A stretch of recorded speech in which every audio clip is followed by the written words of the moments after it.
Saya Cynthia Rompas kembali menemani Anda di Kompas Petang. Saudara Sekjen PDI Perjuangan Hasto Kristianto yakin Ganjar Pranowo menang pemilu presiden dalam satu putaran. Hasto menyebut PDI Perjuangan dan parpol pendukung Ganjar Pranowo menyiapkan strategi untuk memenangkan Ganjar Pranowo dalam satu putaran. Hasto juga menyatakan pemilu satu putaran juga menjadi harapan rakyat. Yang menentukan satu putaran atau dua putaran itu kan rakyat Indonesia. Tetapi tentu saja kami merumuskan target-target yang terbaik. Pada pemilu 2014 ada dua pasang calon sehingga bisa satu putaran, demikian pula 2019. 2009 itu juga ada tiga pasang calon, itu bisa satu putaran. 2004 kalau tidak salah 5 pasangan calon itu berlangsung 2 putaran. Sehingga di dalam desain pemenangan tentu saja kami menyiapkan suatu strategi yang terbaik yang intinya menempatkan rakyat sebagai pemegang kedaulatan tertinggi di dalam menentukan mau satu putaran atau 2 putaran. Sementara itu, PAN tidak yakin pemilu presiden akan berlangsung dalam satu putaran karena Pilpres diikuti lebih dari 2 pasang capres dan cawapres. Dan hingga saat ini, elektabilitas baca pres di sejumlah lembaga survei tidak ada yang mencapai lebih dari 50%.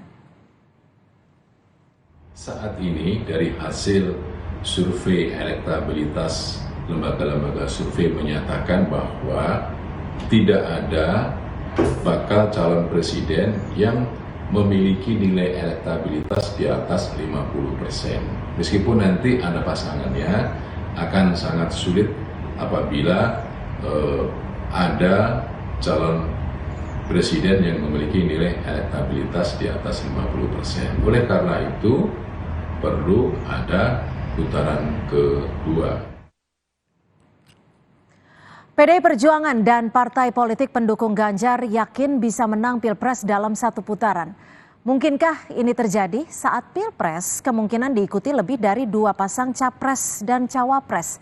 Kami bahas bersama Ketua DPP PDI Perjuangan Jarod Saiful Hidayat, Wakil Ketua Umum PAN Yandri Susanto, dan Direktur Carta Politika Yunarto Wijaya. Selamat sore, terima kasih sudah bergabung bersama kami di Kompas Petang.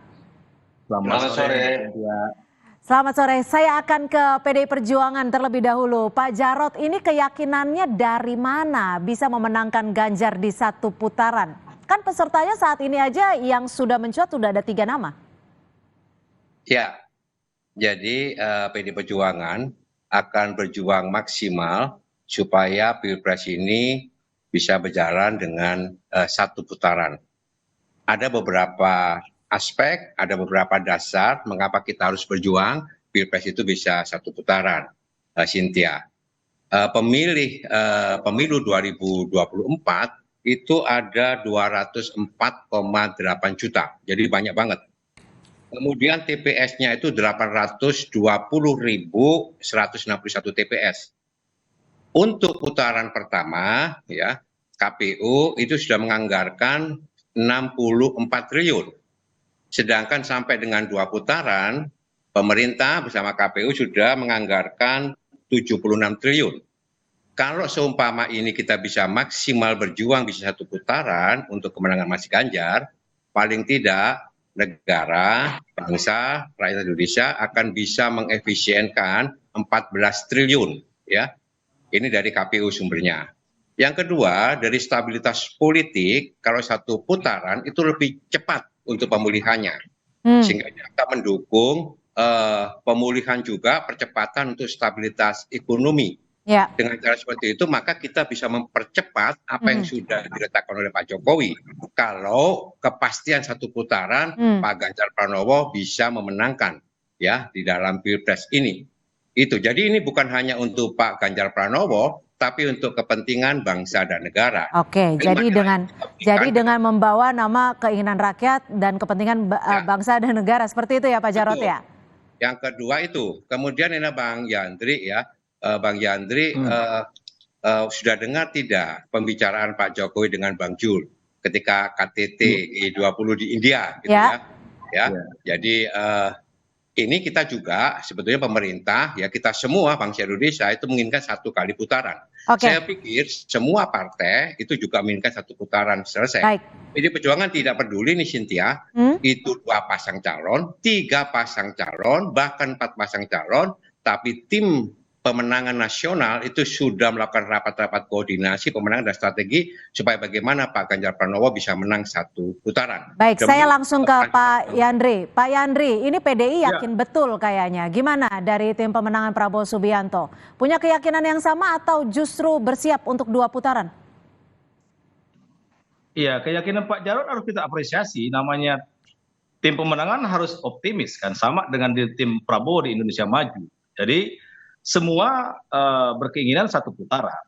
Misalkan Pak Prabowo, apalagi kalau dari beberapa lembaga survei, kalau misalkan head to head itu Pak Prabowo selalu menang. Apakah itu melawan Ganjar atau melawan Anies. Nah, memang tinggal skenario sekarang. Kalau 2 pasang, pasti otomatis 1 putaran. Tapi kalau tetap 3 pasang, kemungkinan itu ada, tapi kecil.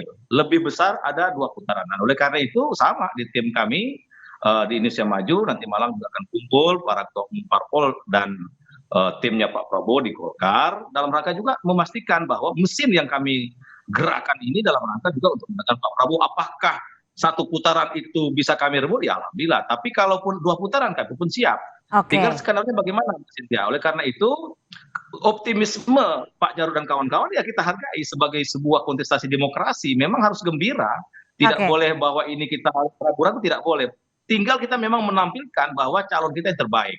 Semua calon baik, yang terbaik yang kita ambil. Nah, oleh karena itu dalam kontestasi demokrasi yang sebentar lagi akan kita hadapi ini, terutama Pilpres, saya meyakini semua kandidat, apakah itu Prabowo, Ganjar, Anies, maunya menang. Nah, itu mau menang yang terhormat. Jadi semuanya sebenarnya maunya 1 putaran gitu ya, Pak Yandri ya? Oh iya, sama.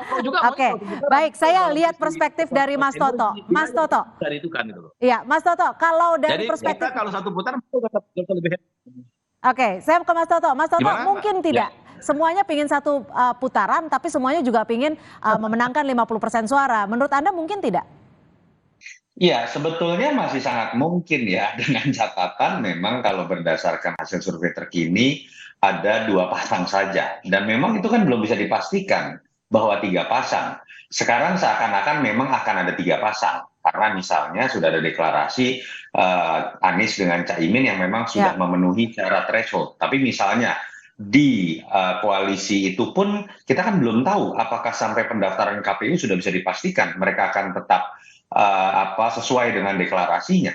Belum lagi berbicara mengenai koalisi Ganjar dengan koalisi Pak Prabowo yang sampai sekarang wakilnya pun belum jelas. Jadi bisa saja kalau berbicara kemungkinan politik yang tidak pernah kotak tapi selalu bulat itu, misal kalau mau spekulasi, kalau Ganjar dengan Prabowo bergabung kan kemudian bisa jadi 2 pasangan.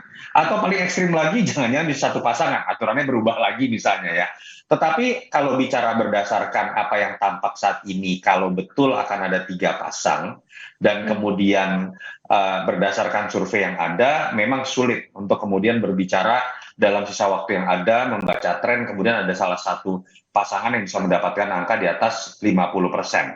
Tapi yang saya coba baca kan sebetulnya adalah simpel saja, bahwa kita harus pisahkan bagaimana membaca situasi elektoral secara realistis dengan bagaimana membangun optimisme di dalam tim internal ataupun terhadap konstituen. Tadi kan terbaca ya, kalau kita lihat apa yang diungkapkan Mas Jarod dengan Bang Yandri ya sama. Kalau ditanya keinginan, tentu saja mau pasangan yang 4 atau 3, pengennya menang 1 putaran. Karena kemudian hemat biaya, lalu kemudian hemat juga faktor psikologis, dan kemudian memang buat kebutuhan negara pun itu akan lebih baik dari sisi finansial ataupun psikologi politik. Baik, saya akan kembali ke Pak Jarod. Lalu bagaimana caranya dari tim pemenangan ini untuk memenangkan Ganjar di 1 putaran? Padahal kan elektabilitasnya sampai saat ini juga belum 50%. Ya, survei itu kan baru dilakukan pada bulan ini ya. Dan survei itu sangat dinamis ya. Kami Pak Ganjar Pranowo dari sisi personal itu, sisi track record itu bisa diterima oleh masyarakat Indonesia. 1, beliau itu lebih muda. Yang kedua, ada ikatan historis dan ideologis dengan Pak Jokowi, dan begitu. 3, staminanya bagus. integritasnya juga. Maka tim pemenangan ini sekarang sudah turun ke bawah, ketuk pintu, turun ke rakyat untuk bisa menyampaikan, mensosialisasikan Pak Ganjar Pranowo. Karena Pak Ganjar Pranowo ini kan baru efektif kampanye sekitar 6-8 bulan. Sedangkan Pak Prabowo kan sudah 15 tahun, Cynthia, ya. Jadi kita harus kejar itu. Kemudian supaya masyarakat juga punya pilihan, dia punya kedaulatan ya, bahwa kalau memilih pemimpin itu lihat track record-nya seperti apa, rekam jejaknya seperti apa, pengalamannya seperti apa, apakah beliau mampu untuk mempercepat apa yang sudah diletakkan oleh Pak Jokowi. Saya pikir dan komunikasi Pak Ganjar itu bagus. Sehingga sekarang Pak Ganjar itu lagi aktif, nanti akan turun ke bawah sekaligus kita membuat konsolidasi yang lebih solid di tim pemenangan nasional. Cynthia, untuk Pilpres itu yang ditonjolkan itu sebetulnya sosok. Yang kemudian bersaing secara sehat itu adalah sosok. Maka yang dilihat adalah orangnya, ya, figurnya. Ini yang paling menentukan. Dan figur Mas Ganjar ini relatif ketika kita turun ke bawah itu lebih bisa diterima. Itu Mas Toto. Ya. Baik, saya ke Pak Yandri. Menurut Pak Jarod, Pilpres yang dipentingkan diutamakan adalah sosok. Ganjar diklaim memiliki track record yang baik, stamina yang baik, dan lain sebagainya. Anda ada perspektif lain? Betul itu. Jadi memang sosok ya, figur. Dan yang kami usung ini kan Pak Prabowo. Tentu walaupun dia ketiga kali maju itu menunjukkan bahwa Pak Prabowo itu nggak pernah menyerah untuk mengabdi kepada bangsa. Tidak ada kata lelah dan tidak ada kata mutung. Nah, dan beliau itu sangat negarawan. Bayangkan justru kuat dengan Pak Prabowo mau bersatu. Itu bukti bahwa hati beliau ikhlas untuk bangsa ini. Nah, oleh karena itu ditunjukkan oleh beberapa lembaga survei. Sekarang Pak Prabowo itu banyak di atas. Dan bila mana di head to head kan, belum ada satu lembaga survei pun yang mengatakan Pak Prabowo kalah. Nah, oleh karena itu momen ini atau momentum ini akan kami jadikan, pesan ini akan kami sampaikan kepada akar rumput bahwa saatnya lah Pak Prabowo memimpin Republik ini, tentu dengan bersama-sama Pak Jokowi dengan elemen-elemen bangsa yang lain. Nah, saya meyakini dengan konsistensinya Pak Prabowo mengabdi kepada bangsa itu yang dinilai oleh masyarakat. Biasanya kan orang kan kalau gagal caleg sekali, nggak mau lagi. Gagal presiden sekali, udah minggir ke gelanggang. Gagal jadi gubernur, udah nggak mau lagi berpolitik. Pak Prabowo enggak. Dia walaupun sudah senior berkali-kali belum punya kesempatan, dia tetap mengabdi kepada bangsa dan negara. Dan ditunjukkan di terakhir ada Cibunan Kampret. Di akhir Cibunan Kampret itu dengan Pak Prabowo bersedia masuk bersama Pak Jokowi. Jadi Pak Jokowi dan Pak Prabowo saya kira menjadi contoh pemimpin terbaik hari ini di Indonesia. Gitu, baik, terima kasih Pak Yandri. Singkat Mas Toto, kalau dilihat dengan situasi sekarang, singkat saja, ini kalau di putaran pertama siapa yang gugur nih kira-kira perspektif Anda? Ya, dengan diundangnya oleh Kompas ini hanya Mas Jarod dengan Bang Yandri, kan memang Kompas sudah membaca survei ya, bahwa memang peluang dari jagoannya Mas Jarod dengan jagoannya Bang Yandri lebih kuat. Memang kalau dilihat di atas kertas, survei memang Mas Ganjar dengan Pak Prabowo ini kalau tidak ada perubahan berarti akan masuk di putaran kedua. Dan kalau ditanya memang betul simulasi head to head itu masih unggul Pak Prabowo, tetapi dari sisi tren dalam sebulan terakhir Mas Ganjar yang naik. Jadi memang harus diakui pertarungan 2024 ini kalau tidak ada perubahan berarti akan menjadi perebutan antara dua orang yang mengklaim mengenai keberlanjutan Jokowi, dan itu ada di dalam diri Mas Ganjar dan kemudian Pak Prabowo yang merupakan bagian dari koalisi. Jadi kalau dalam konteks survei memang betul putaran kedua lebih mungkin terjadi, tapi variabel mengenai berapa pasang yang akan muncul termasuk banyak variabel lain, wakil, bagaimana kemudian pengaruh dari seorang Jokowi. Belum lagi bicara blunder yang mungkin saja dialami oleh kandidat tertentu. Bukan tidak mungkin bahwa satu putaran dengan skenario 3 pasang juga masih mungkin terjadi. Pak Jarod, wakil dinilai menjadi salah satu faktor yang penting nih menurut Mas Toto. Sudah ada namakah? Kalau kemarin disebut-sebut Sandiaga, RK, Mahfud MD, dan juga Tuan Guru Bajang. Tentunya ya, ini kan lagi dinamis. PD Perjuangan ini lagi mengevaluasi ya tentang wakil, karena wakil ini sangat menentukan juga. Kita juga harus melihat ya, yang pertama kepentingannya itu adalah untuk kepentingan yang lebih besar, kepentingan masa depan Indonesia, jadi kepentingan nasional. Dia harus mampu mempercepat apa yang sudah diletakkan oleh Pak Jokowi. Kemudian dilihat dari track record-nya seperti apa. Kemudian aspek elektoralnya seperti apa. Kalau Cynthia bertanya kepada kita, apakah sudah ada? Pasti ada. Tapi kapan? Tunggu waktu yang paling tepat ya. Kapan tuh Pak Jarod Kami waktunya? juga menunggu ini Pak Prabowo ini mau nggak? Sudah di kantong Bu Mega? Atau Ya, Pak Jarod karena sudah Lagi dengar saling- bocorannya? Lagi saling intip ini Cynthia, karena Nah. pertarungan ketat itu biasanya nggak ada yang mau buka kartu as terlebih dahulu. Nah, Kalau tapi gini, Ibu Ketua Umum, Bu Mega tentu harus berbicara, berdialog, bermusyawarah dengan ketua-ketua umum partai yang bekerjasama dengan PD Perjuangan, termasuk juga berdialog secara intensif dengan Pak Ganjar. Karena wakil ini harus chemistry, harus betul-betul menyatu begitu ya dengan tantangan ke depan, itu harus lebih kuat gitu ya. Kemudian kita juga harus diskusikan dengan Pak Jokowi, bagaimanapun juga rekam jejak Pak Jokowi itu adalah kader dari PD Perjuangan. Tentu kita juga membutuhkan masukan dari beliau. Makanya kata Pak Jokowi, ojo ke susu gitu ya.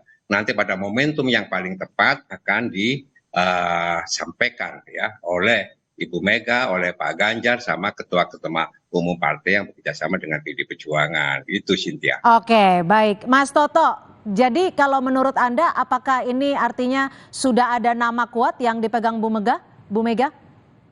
Sebetulnya tidak hanya Bu Mega ya. Kalau bicara hanya Bu Mega, pasti dari awal Bu Mega pasti sudah memutuskan sendiri karena PD Perjuangan punya golden seat. Ya. Artinya kan kita harus melihat Bu Mega dalam konteks ini menjadi manusia politik yang juga realistis. Ya. Bagaimana kesepakatan dengan mesin infrastruktur dari partai lain, termasuk bagaimana kesepakatan atau minimal masukan dari Pak Jokowi dan tentu saja persetujuan dari Mas Ganjar sebagai end user. Karena Ibu Mega juga saya meyakini menyadari pertarungan ini bukan pertarungan pasti menang. Pertarungan yang akan cukup ketat dengan Pak Prabowo, terutama kalau kita baca di survei, pilihan terhadap wakil yang mungkin harus satu narasi, satu pemikiran, tapi juga bisa menjadi pendongkrak elektoral dalam pertarungan yang ketat ini juga menjadi sangat penting. Dan saya pikir kalau kita lihat dari statement-statement yang ada kan sudah bocor ya nama-nama yang mungkin dianggap mumpuni untuk masuk ke dalam list dari calon wakilnya Mas Ganjar. Tapi yang tadi saya bilang, kenapa sih waktunya tidak pernah diputuskan dalam waktu cepat,